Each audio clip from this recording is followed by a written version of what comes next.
Every empire needs a foundation. Rome had its legions, Egypt had its pyramids. Venice had something quieter. This is the story of a boy who discovered what was hidden inside the salt. Salt built Venice, and secrets kept it standing. And it would kill to keep it that way.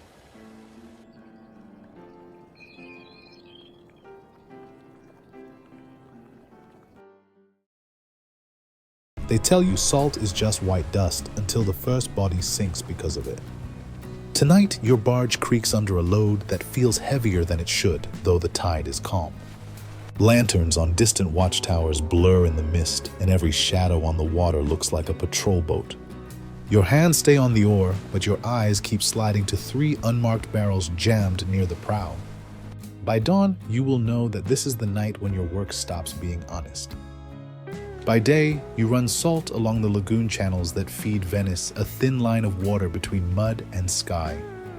You know every half-sunken post and every crooked tower that marks a safe passage home. The officials at the city docks glance at you the way they glance at the barrels, numbers to be counted, not lives. Your father always says you are lucky, plenty of boys never touch an oar, they just starve inland. Venice has turned salt into a weapon, signing contracts and starting wars over the right to sell what you haul. A single missing barrel earns your master a fine and you a beating. When the salt stores are full, the city glitters. When they are low, the whole lagoon feels like a clenched fist. It starts with a sound, not a sight, a dull, wrong thud when you bang your pole against one barrel at the back. Your master snaps at you to keep rowing, his gaze fixed on the customs tower ahead. You tell yourself you imagined it, that wood and rope can play tricks on tired ears. That lie didn't last long. You decide to wait until the lagoon is empty, then pry off the lid with the back of your knife. You cut one of the bundles inside and plunge your fingers into ash so fine it clings to your skin like smoke. Tucked into the folds is a strip of parchment covered in cramped symbol. You know well that no one hides something harmless like that. Your master finds you with blackened hands and the barrel open, and for a moment you expect his fist.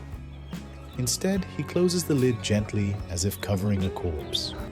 You row salt, he whispers, and you never ask what else rides on top of it. That night, he does not send you home. He walks you to a tavern and leaves you at a corner table. A man in a dark cloak sits in front of you, smelling of foreign spices and wet wool. He already knows everything about you. He only asks if you can follow instructions and keep your mouth shut. When you nod, he smiles, not with warmth but with relief. The man tells you the ash in the barrels is worth more than all the salt stacked along the docks. Ground from imported plants and sands, it makes glass so clear it steals the light off a blade. Murano wants it, foreign princes want it more. Your job, he says, is to move the ash without anyone noticing. If you succeed, you become rich. If you fail, you become an example. You start to notice how easy it would be to vanish on these waters, where fog erases landmarks. The man in the cloak gives you new routes, quiet side channels far from watchtowers. Your master pretends not to see the extra knots you tie in the ropes, the different timing of your departures. On Murano, the furnaces burn like captive suns, and the men who tend them feel like they are prisoners, which is the truth. You have always known the island as a distant glow. Now you nose your barge into its smaller, private docks. A guildsman inspects your ash, his eyes never quite meeting yours. He pays in coins too heavy for it alone. You leave with salt in your barrels and the knowledge that you are now part of a crime on both shores. The first twist comes from Venice, not abroad, a new official at the salt office with a knack for counting.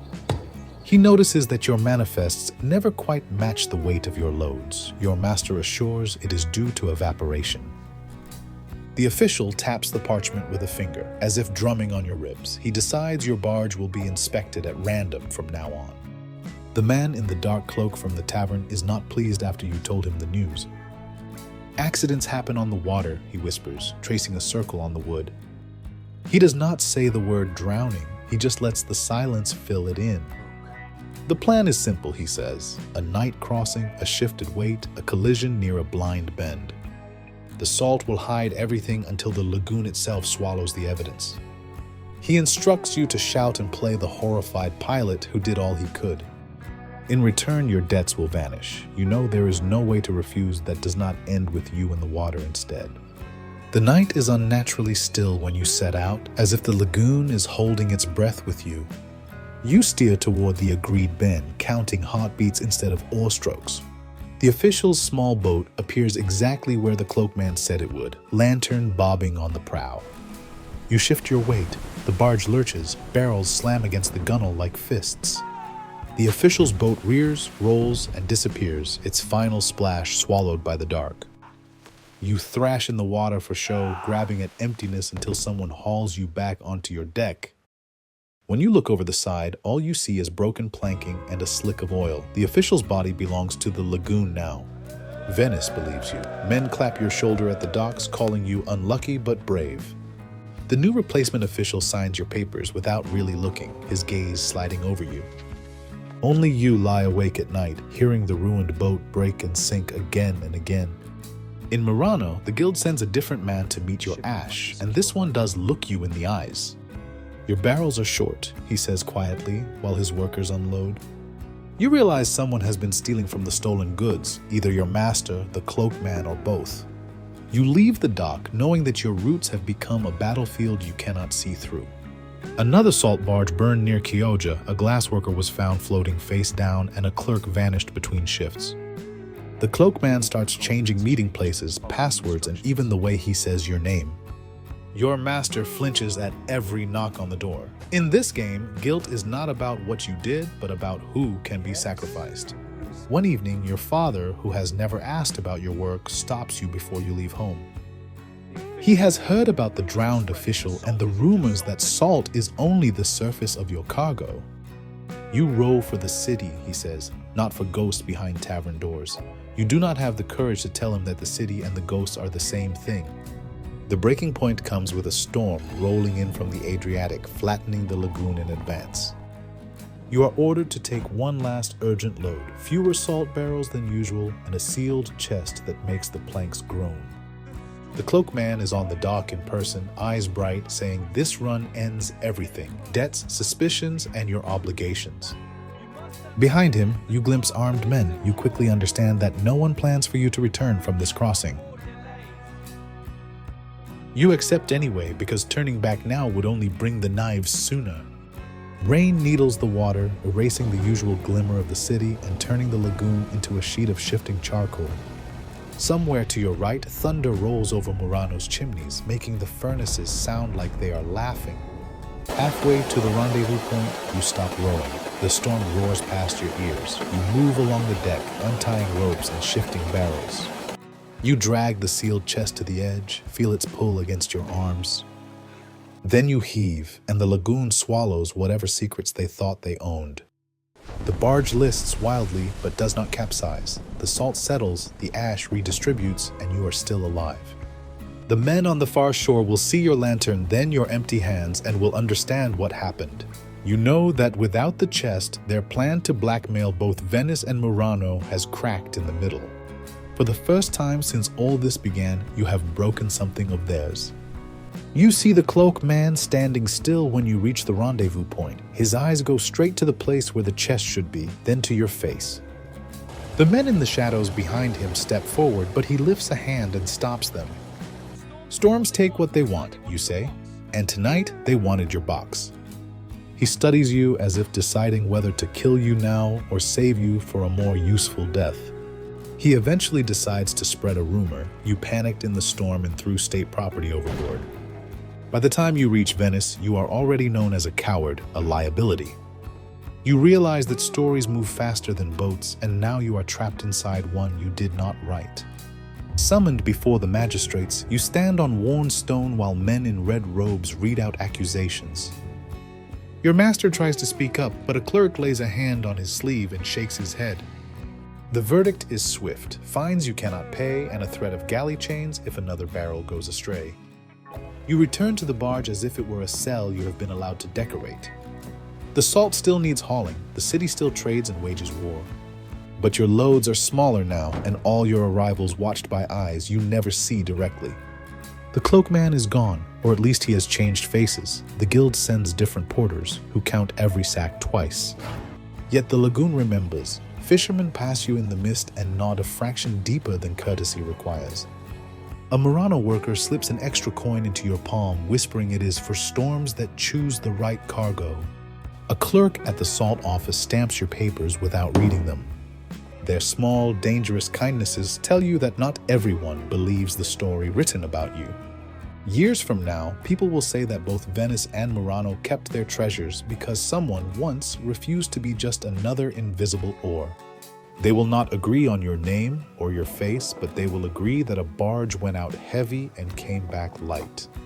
Children will talk about the night the lagoon itself took sides. In those stories, you will sometimes be a hero, sometimes a fool. Standing on your barge at dusk, you watch the water darken from silver to ink, hiding all that ever sank into it. You will keep rowing because the lagoon does not let go of those who know its paths too well.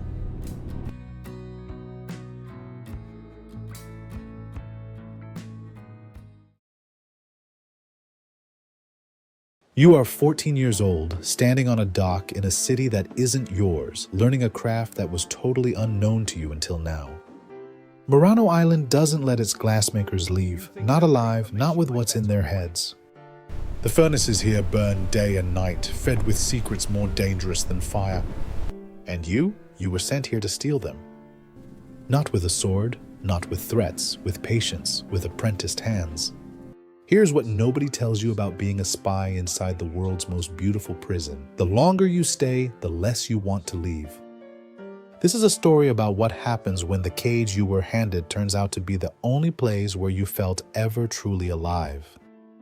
And about what you are willing to save when everything finally catches fire.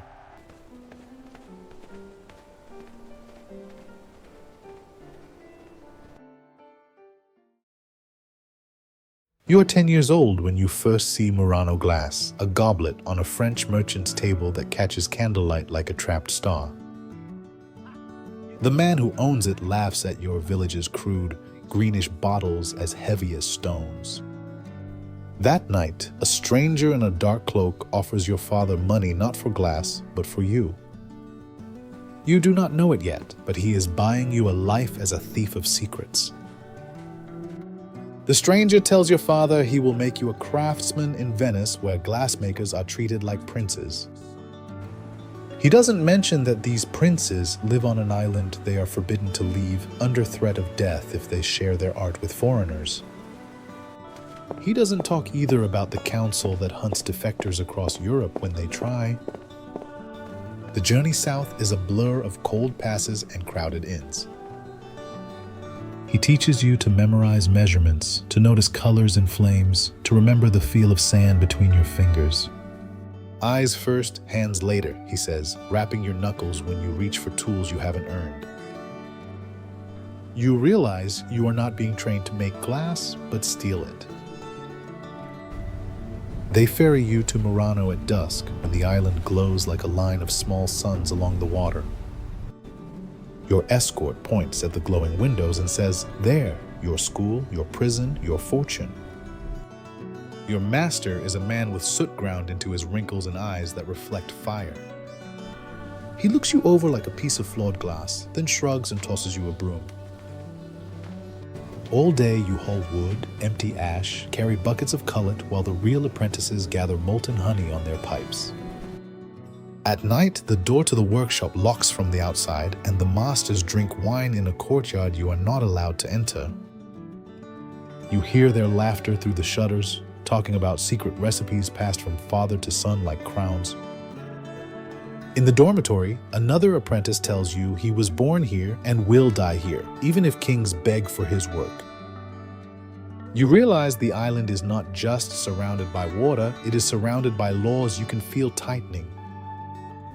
One morning, your master finally shoves an iron rod into your hands with a deep grunt. He guides your grip as you gather a small, trembling blob from the furnace. Your first secret comes from the woodpile. Your master rejects certain logs with a single glance. You watch as he burns only alder and willow, never pine, never oak, controlling the flame as carefully as the glass. You mention this in a casual note that you hide in a priest's confessional stall, coded as a prayer.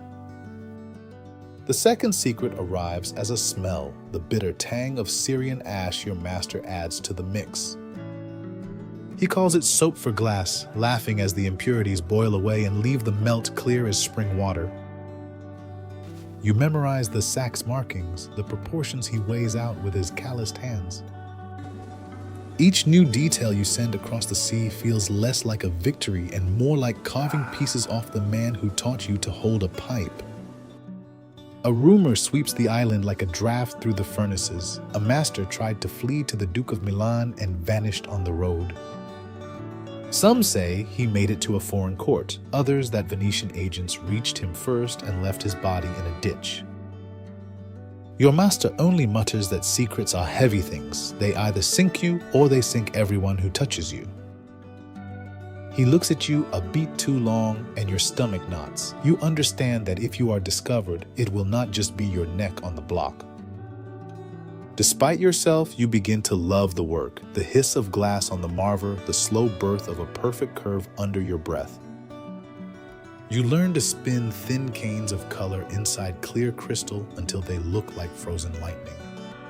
Clients come from across Europe to watch your master's pieces emerge, whispering that Murano glass is worth more than gemstones. You feel pride, but it terrifies you more than any threat. You are finally allowed to read the recipe book, pages stained with ash and sweat and margins filled with tiny notes. He tells you about the first crystal-clear glass, about secrets that shaped empires and paid for wars. You stare at the open book and realize you are supposed to copy it for men who will never set foot on this island. You eventually decides to start sending half-truths. Your letters describe techniques that work, but leave out the tiny adjustments you know are everything. Your handler will never understand why it shatters when they try to stretch it too thin. On the island, pieces leave the furnace flawless, and your master praises you. You live between two betrayals and hope they never collide. They collide when a Venetian official arrives with 2 guards and a list of names. A rival workshop has been copying your master's designs too precisely, and the council suspects a leak from within the guild. They question everyone, including you, asking where you came from and who brought you. The answers are carefully chosen, balancing truth and omission. When they leave, one guard looks back at you as if measuring the length of rope you would require. That night, a fire breaks out in the workshop across the canal. Sparks leap from a neglected furnace. You run with buckets and wet clothes, shouting instructions in a mix of languages you barely know. In the chaos, you use a trick you learned to smother the blaze, starving it of air instead of feeding it with water. At dawn, half the roof is gone, but the furnaces and the recipe books are still there because you, the traitor, saved them. The next day, the official returns, not with accusations, but with reluctant gratitude. For the first time, the chains on your life feel thin enough to test. You contact your handler one last time and tell him the full truth, the fact that you cannot simply walk away with a book under your arm. He offers you an escape plan anyway, a boat at midnight with a smuggler paid more than your life is worth. If you don't come, your village will pay. Taxes can crush people as effectively as any sword. When midnight comes, the boat leaves without you. You chose to stay. Instead, you go to the magistrate and confess about the rival workshop copying designs. Your punishment is harsh but survivable. You are banned from the furnaces and sentenced to years as a rower on a galley. Murano keeps its secrets, and you end up losing the only place that ever felt like both cage and home. On the galley, you teach other prisoners to melt scraps of sand and ash in tiny pots over cooking fires, forming crude beads and cloudy baubles. They will never rival Murano, but they carry the idea that glass can be coaxed from almost nothing if the hand is patient. Years later, other men refine those ideas and build furnaces of their own, chipping away at Venice's monopoly. You die knowing that somewhere, people drink from goblets that exist because you refuse to let anyone cage own the fire.